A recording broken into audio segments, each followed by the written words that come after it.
The radio call came in at 04:47. 3 words, static, broken, exhausted, final. "It's over, out." Lieutenant Commander Hayes dropped the handset on the operations table and put both palms flat on the map and looked at the terrain grid that represented 31 hours of failed rescue attempts, 2 dead Rangers, 1 critically wounded pilot, and 6 SEAL operators who had just informed command that they were pulling back because continuing meant dying, and dying meant the mission died with them anyway. The room was silent in the specific way that rooms go silent when the people in them have run out of options and know it. Nobody spoke for 11 seconds. Then a voice from the back of the room said, "Give me a vehicle and 4 hours." Hayes looked up. She was standing by the wall, arms crossed, in the particular stillness of someone who had been listening to everything and processing faster than the people who were talking. Sergeant First Class Danny Voss, 34 years old, 11 years in the 75th Ranger Regiment, 8 of those years doing the specific kind of work that did not appear in press releases or official statements, or the kind of military history that got written, while the people who made it were still alive to object to the characterization. She was not tall. This was the first thing people noticed about her and the last thing that mattered about her, which was a lesson that everyone who had ever underestimated her had learned at a cost they did not enjoy paying. She was 5'4", lean and precise in the way of someone whose physical capability was not the product of size, but of an extraordinary refinement of what she had. The way a custom blade was not impressive because of its weight, but because of its edge. Her hair was dark, cut short for function. Her eyes were the particular gray of winter sky over the Texas panhandle where she had grown up, and they had the same quality as that sky, enormous and empty and containing, if you knew how to read them, everything that was coming.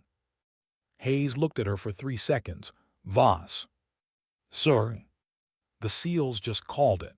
6 operators, full kit, couldn't get within 800 meters of that position without." "I heard the call," she said. "The target is in the open desert. No cover for 1,200 meters in any direction. 3 separate machine gun positions covering every approach corridor. Snipers on the eastern ridge. And the pilot," Hayes stopped, pressed his hands harder against the map. "Morrison has maybe 6 hours before his injuries become non-survivable without surgical intervention. 6 hours. We have no approach that doesn't walk assets into a prepared kill zone." "I know what we have," Danny said. "I've been standing here for 4 hours looking at the same map you have." "Then you know why Hayes called it."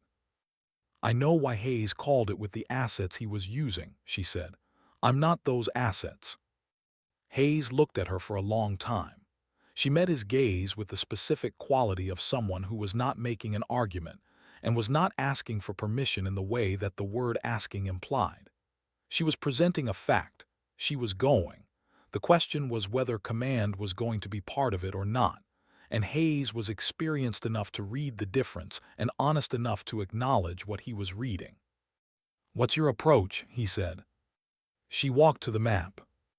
The terrain around the target position was open desert Kandahar province in the full merciless expression of its geography, flat rock-hard ground and sparse vegetation, and the kind of heat during the day that turned the air above the ground into something visible, a shimmer that distorted everything at distance, and the kind of cold at night that came down from the mountains like a judgment.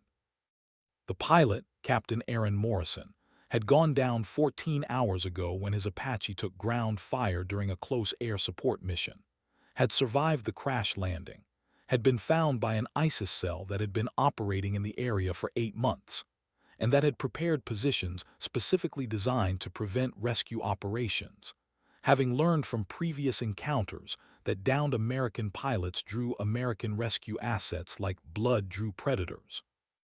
3 PKM machine gun positions arranged in a triangle around the crash site, each one covering the fields of fire that the others left open.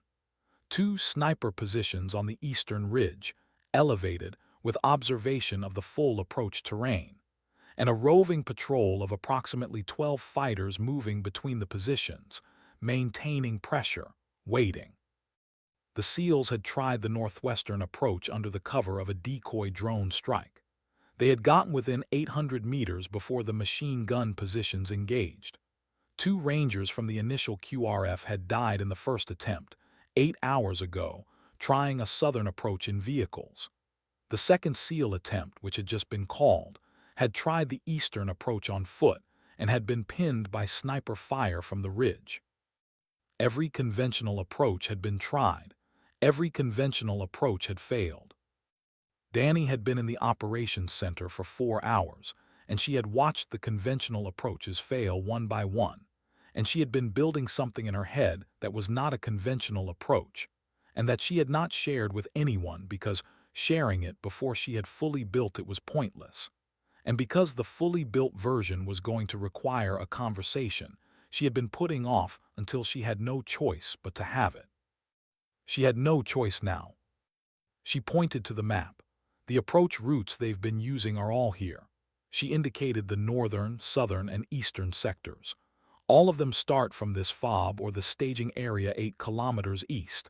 The enemy has had 14 hours to watch us try each one. They know our patterns. They're not just defending, they're anticipating. Obviously, Hayes said, that's why we can't. The western approach, Danny said. Silence. Hayes looked at where she was pointing.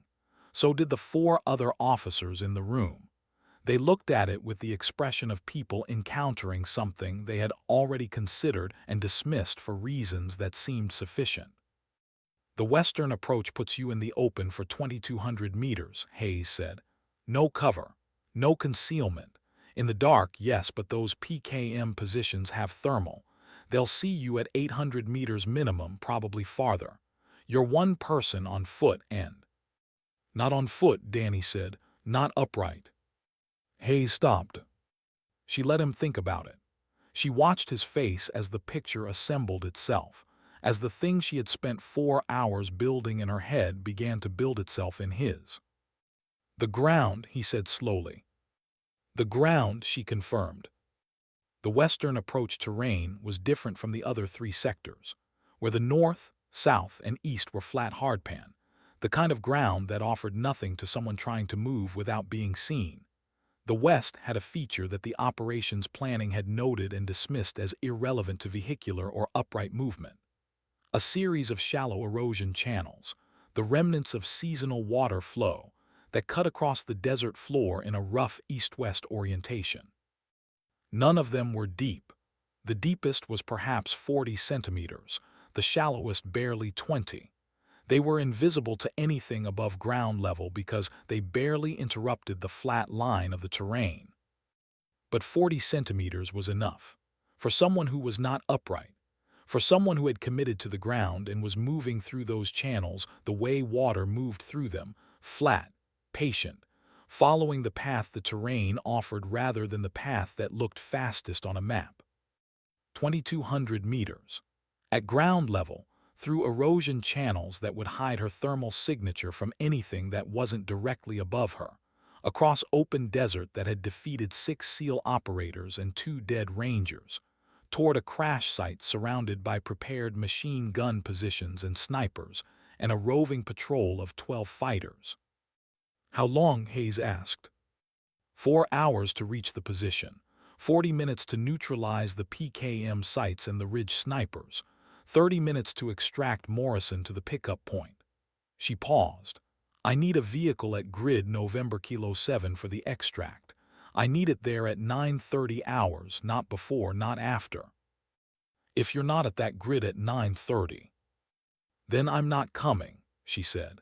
And you should already be planning the next attempt with what I'll have done to the defensive positions before I went down. The room was very quiet. Hayes looked at her with the expression of a commander doing the only calculation that mattered, not the operational risk calculation, which was straightforward and terrible, but the human one. The one that asked whether the person in front of him had the complete and accurate understanding of what they were volunteering for, and had arrived at their decision with that understanding fully in place. He read her face. He found what he was looking for. "You have your vehicle," he said. "Drop off at maximum safe range. Calm silent until you reach Morrison. We can't risk the radio signature." He held her gaze. "Danny." "Sir?" "Morrison has a daughter, 8 years old. Her name is Cora." Hayes said it the way commanders sometimes said things, not as information but as weight, giving her something to carry that was not operational, that was human, that was the reason beneath the reason. "He coaches her soccer team." Danny looked at him for a moment. Then she picked up her kit and walked to the door. 9:30, she said. November Kilo 7. She left. The vehicle dropped her at 5:12 hours, 7 kilometers west of the target position, at the edge of the terrain feature she had identified, the beginning of the erosion channel system, barely visible even with night vision, a subtle depression in the desert floor that looked like nothing and was everything. She lay down. This was the decision point, the moment when the plan that existed in the mind became the plan that existed in the world, and they were never the same because the world was not the mind and had its own terms.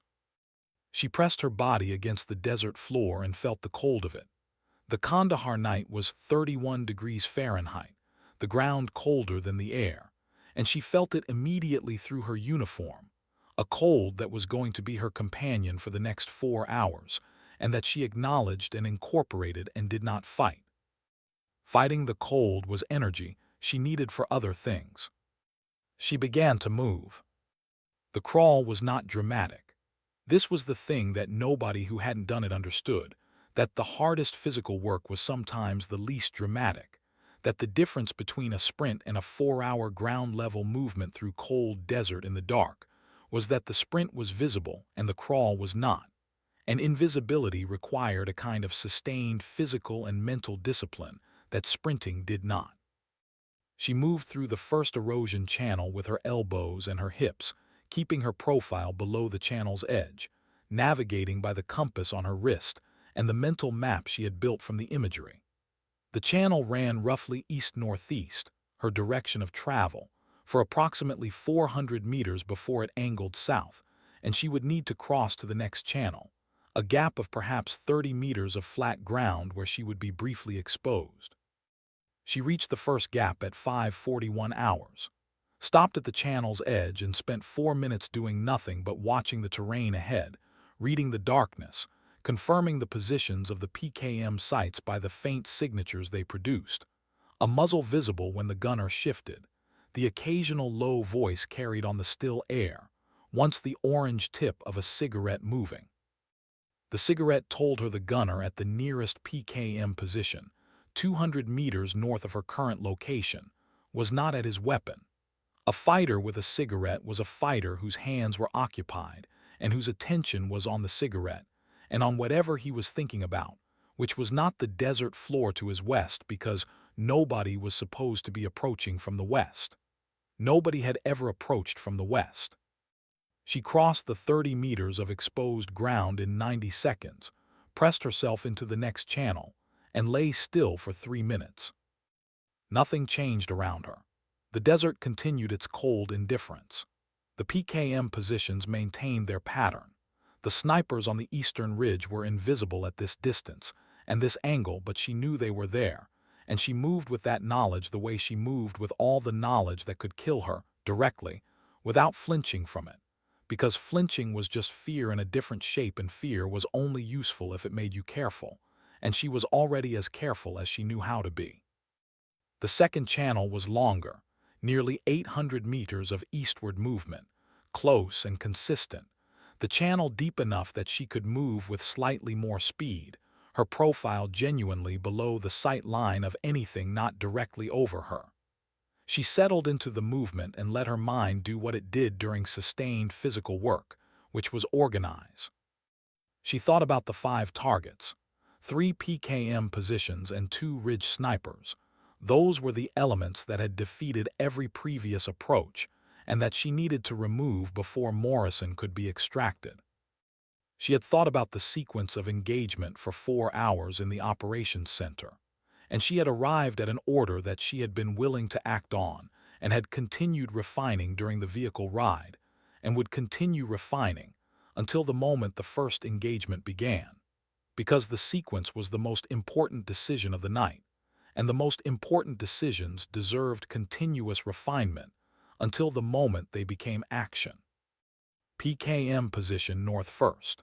It had the widest field of fire coverage, and its elimination would most significantly reduce the threat to her movement in the subsequent phase. Then PKM south, then PKM east, which was the closest to the crash site and the most dangerous to Morrison's location, but also the most easily approached from the north after the northern position was cleared. Then the ridge snipers, working west to east, finishing with the easternmost position that had the most direct observation of the extraction route. 5 targets, 3 machine gun crews, 2 fighters each, minimum possibly 3, 2 ridge snipers, 1 each, somewhere between 8 and 11 people, depending on crew sizes, standing between Morrison and a surgical theater and his daughter's soccer games. She reached the end of the second channel at 6:34 hours and stopped. The crash site was 600 meters ahead. She could see the Apache, or what remained of it, the wreckage dark and irregular against the flat desert, its rotors bent at wrong angles. One stub wing collapsed beneath the fuselage. It had come down relatively intact, which was why Morrison had survived. She could see the glow of lights near the wreck, ISIS fighters maintaining their position, confident and patient, waiting for the next American attempt that they had arranged to destroy. She could not see Morrison. He was somewhere inside the wreck, or in whatever shelter he had managed to arrange, surviving on whatever the aircraft's emergency kit had contained, and on the particular stubbornness that kept people alive in situations where not being stubborn meant not being alive. 6 hours. That was what Hayes had said. Morrison had 6 hours when Hayes said it, and approximately 90 minutes had passed since then. 4.5 hours. She moved. The final 600 meters had no channels. The erosion features ended here, the terrain flattening into the hardpan that surrounded the crash site, the ground that had stopped every previous approach. She was going to have to cover 600 meters across flat open desert on her stomach, under thermal observation from 3 PKM positions and 2 ridge snipers, and she was going to have to do it without being seen. What she had was this: her thermal masking layer, which reduced her heat signature to approximately the level of the ground around her, not invisible but close. Her movement technique, which at ground level produced a signature that thermal optics read as ground clutter rather than human movement, provided she moved slowly enough. The pre-dawn hours, which were the coldest, the ground temperature and her masked body temperature were at their closest, which meant the thermal contrast was at its minimum. And she had the desert itself, which was not featureless even in its apparent flatness. The scrub vegetation, sparse but present, created irregular patterns in the thermal picture. The slight undulations of the hardpan, invisible at any height but present when your eye was at ground level, offered fractional concealment that was fractional but real. The rocks, scattered, some fist-sized and some larger, broke the sight lines in ways that were small individually and cumulative collectively.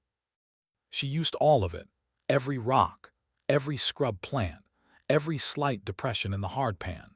She moved through the desert the way the desert's own features moved, organically, irregularly, without the linearity of human-directed motion. It took 2 hours and 19 minutes to cover 600 meters. She arrived at the northern PKM position at 8:53 hours. 37 minutes until the extraction vehicle reached November Kilo 7. She had 5 targets in 37 minutes, and the certain knowledge that the first engagement would change everything, would remove the silence that had protected her approach and replace it with the urgency of an active operation. And that from the moment the first engagement happened, she was in a race that had no margin for error and no second chances. She took 30 seconds at the edge of the northern PKM position to observe. 2 fighters, as she had assessed, one at the weapon, one lying on a blanket 3 meters behind, asleep. The sleeping fighter was the first problem. She needed both of them addressed before either could raise an alarm, and they were 3 meters apart, which was 3 meters of distance between 2 problems that needed to be one simultaneous solution. She solved it the way she solved problems that had no elegant answer, which was directly and without hesitation. The silence lasted 6 more seconds, and then it was over, and she was moving south before the sound of what she had done had finished traveling across the desert. The PKM south was 400 meters from the northern position, and she did not have time for the ground movement technique that had brought her here. She moved upright, running, her first time above ground level in 2 hours and 19 minutes, and she felt the exposure of it, the suddenly enormous vulnerability of being vertical in a landscape that had just heard something happen to the north. Felt it not as fear but as the pure clarity of a person who has crossed from the preparation phase into the action phase, and is moving through the changed terms of the new situation. She was 200 meters from PKM south when the fighters there reacted to the sound from the north. She saw them come up, standing, looking north, their weapons coming off the sandbag rest. One of them said something to the other, a question in the tone of it. She was running directly at them. They saw her at 120 meters. Not immediately. The thermal masking layer bought her 3 seconds of delay. 3 seconds during which they were looking at something that their optics were registering as ambiguous, that their minds were trying to resolve into the category of threat or not threat. She resolved it for them. 120 meters became 90. 90 became 50. She was firing at 80 meters, controlled pairs, the suppressed HK-416 talking in the quiet desert night, and she was still running, closing the distance because standing still was the thing she could not afford, because at 50 meters she was inside the machine gun's minimum effective engagement range, and the PKM could not depress far enough to track her, and the fighter's own weapons needed a moment to come up, and that moment was what she used. PKM South was down at 9:06 hours, 24 minutes. She turned east.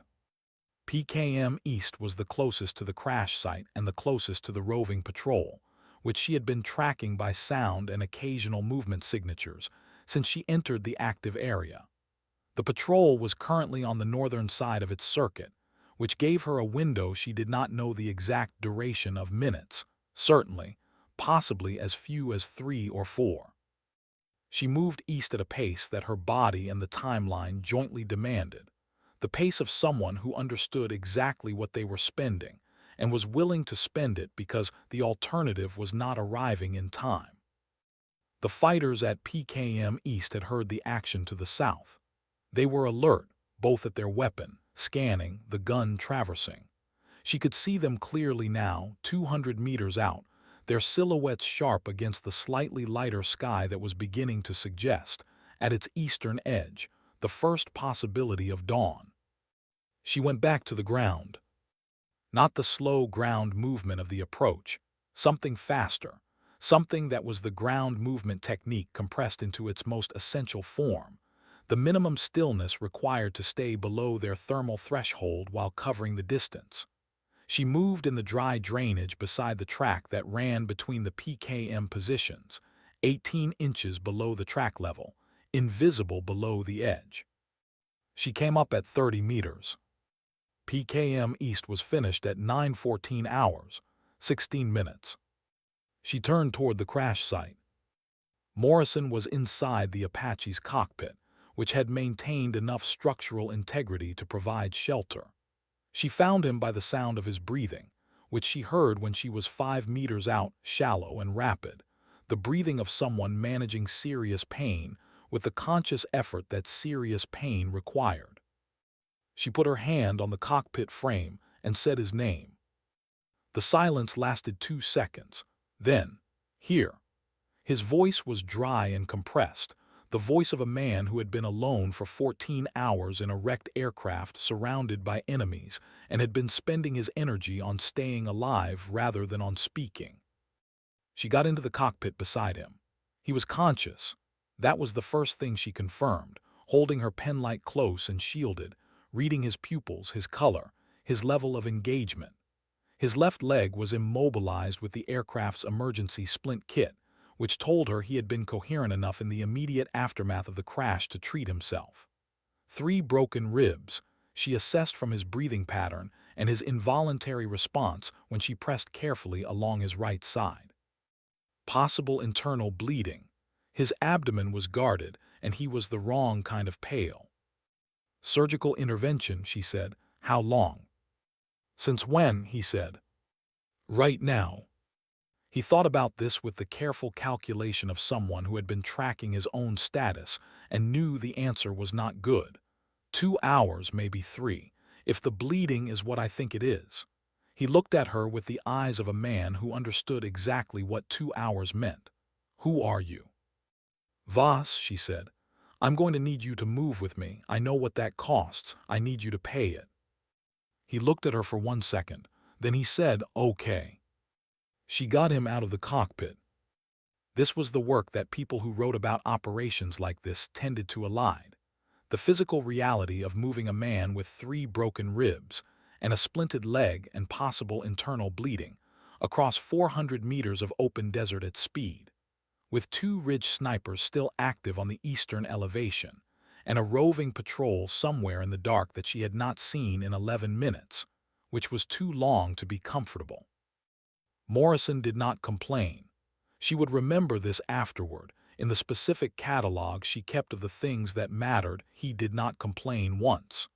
He made sounds that were involuntary, the sounds that serious injury produced when it was asked to perform serious movement, and he made them quietly, and he kept moving.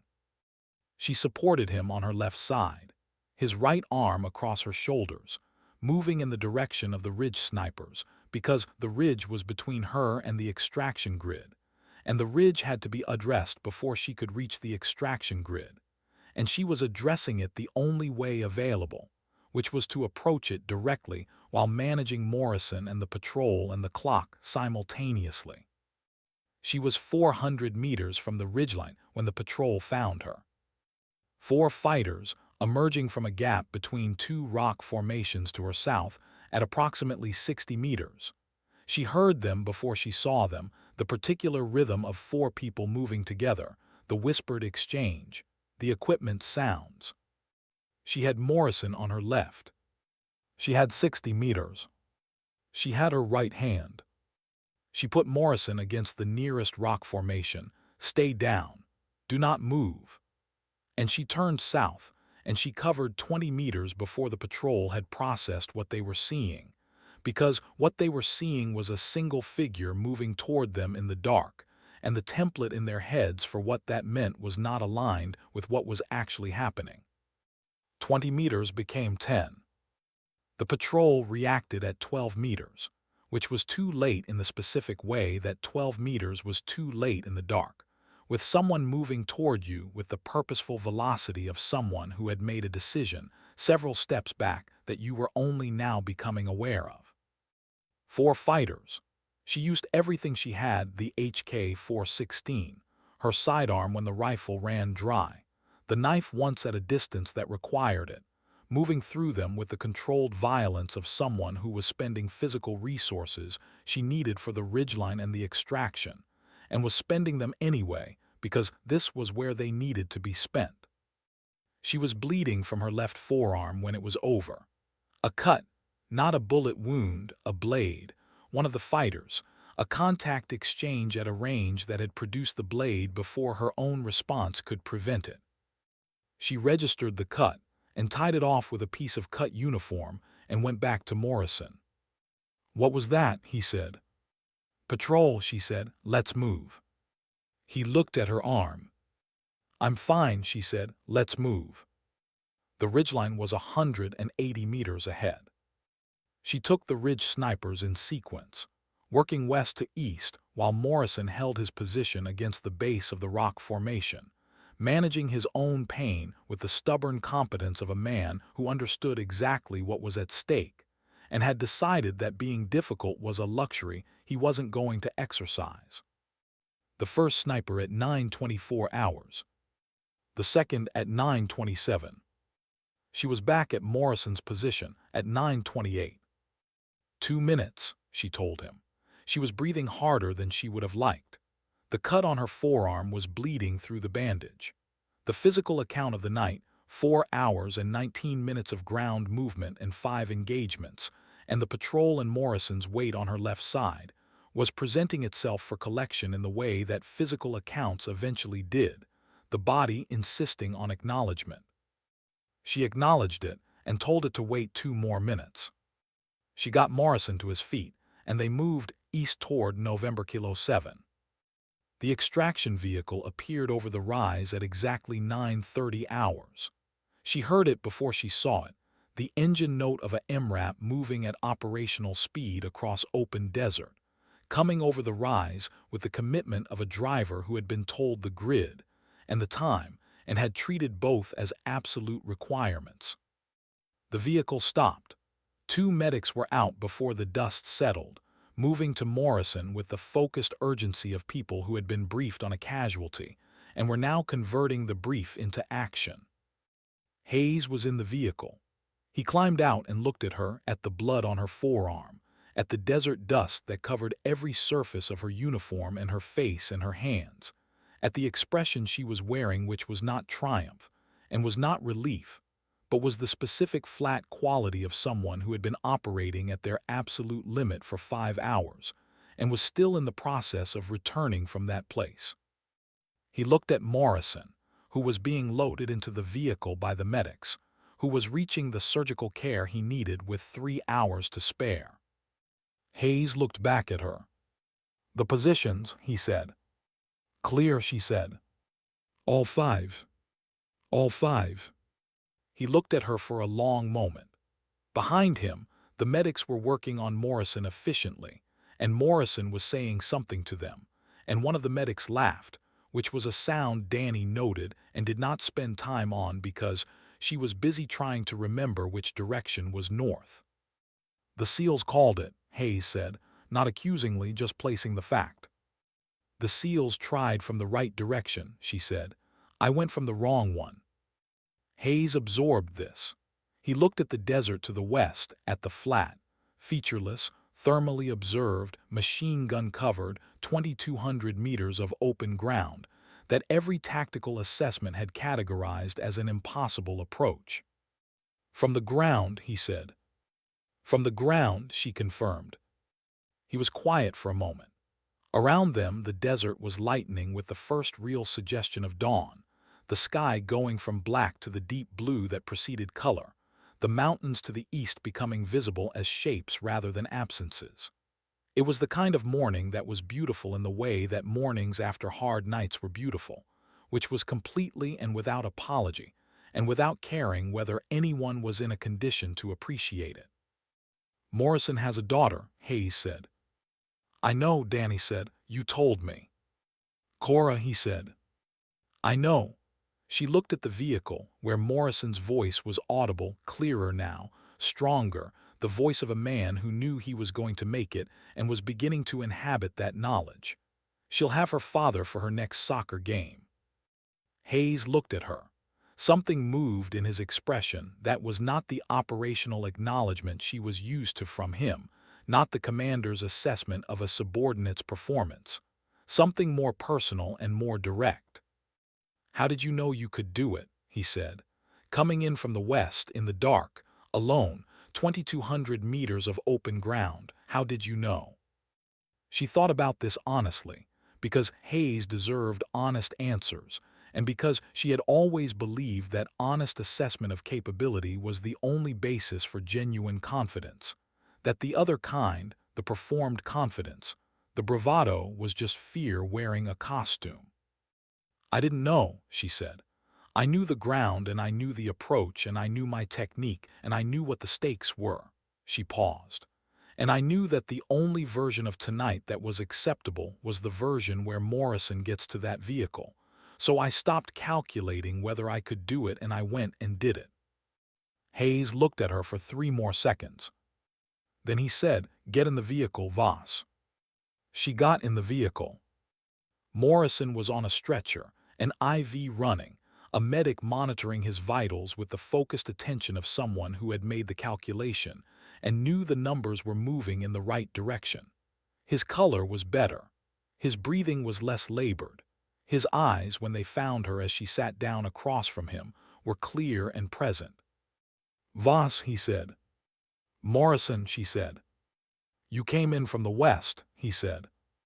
"I came in from the west," she confirmed. He looked at her for a moment with the expression of someone who had spent 14 hours alone in a wrecked aircraft, surrounded by people who wanted him dead, who had heard every rescue attempt fail, and had spent time with the possibility that no attempt would succeed, and who was now looking at the person who had come in from the direction that nobody was supposed to be able to come from. "My daughter," he said, "Cora." "I heard," Danny said. "She'd want me to say thank you," he said. "She's very specific about manners." The ghost of something crossed his face, not quite a smile, not yet. The smile was a few hours away when the pain was managed and the certainty of survival had finished arriving. So would I. Danny looked at him. At the man who coached an 8-year-old soccer team, who had gone down in a desert and survived 14 hours and was now going to survive the rest of it. "Tell her she's welcome," Danny said. The vehicle moved east toward the FOB and the surgical theater and the rest of what needed to happen, and Danny sat in the back of it and looked at her hands, which were still shaking slightly. Not from fear, which had not been the operative emotion of the night, but from the 5-hour physical account that was still presenting itself for collection. She looked at the cut on her forearm, which would need proper treatment, and at the desert dust worked into every crease of her palms, and at the particular quality of her own hands in the early morning light that was coming through the vehicle's small window. Outside, the Kandahar desert was going gold with the rising sun, the flat terrain that had been darkness and cold, and the medium through which she had moved for 5 hours becoming, in the light, just ground. Ordinary ground. Rock and dust and scrub vegetation, and the slight channels that had made the impossible approach possible. She thought about the radio call at 0447. 3 words, "It's over. Out." She thought about walking to the back of the operations room and saying, "Give me a vehicle in 4 hours," and about Hayes's face when she said it, and about the specific quality of the decision she had made in that moment. Not brave, exactly, not reckless, certainly not either of those things. Just a calculation, clean and fast, that had arrived at one answer and had not entertained alternatives. Morrison needed someone to go, she could go, therefore she went. The vehicle hit a rut, and she steadied herself with her cut forearm and felt the sharp objection of it, and ignored the objection, and looked out the window at the gold desert and thought about nothing for 3.5 minutes, which was the closest she got to rest, until the FOB appeared on the horizon, and the day's next requirements began to assemble themselves, and she straightened up and started getting ready for them. Behind her in the vehicle, Morrison had fallen asleep in the way of people who have been awake for too long and are suddenly safe enough to stop being awake. His breathing was regular, managed, moving in the right direction. Danny watched the FOB get closer and listened to him breathe and said nothing and needed to say nothing. And when the vehicle stopped and the doors opened and the FOB's morning noise came in, she stepped out and put her feet on solid ground and stood up straight, and was already looking for Hayes before the vehicle's engine had finished cooling. Because the debrief was next, and the debrief was work, and work was what came after the other work, and she was not a person who waited for work to come to her. The desert behind her was empty and gold and silent. Somewhere in it, 5 positions were quiet that had not been quiet before she came. She had stepped out of the desert and she had fired, and Morrison was alive, and that was the whole of it, the complete accounting, the only number that had ever mattered. Everything else was just ground she had crossed to get there.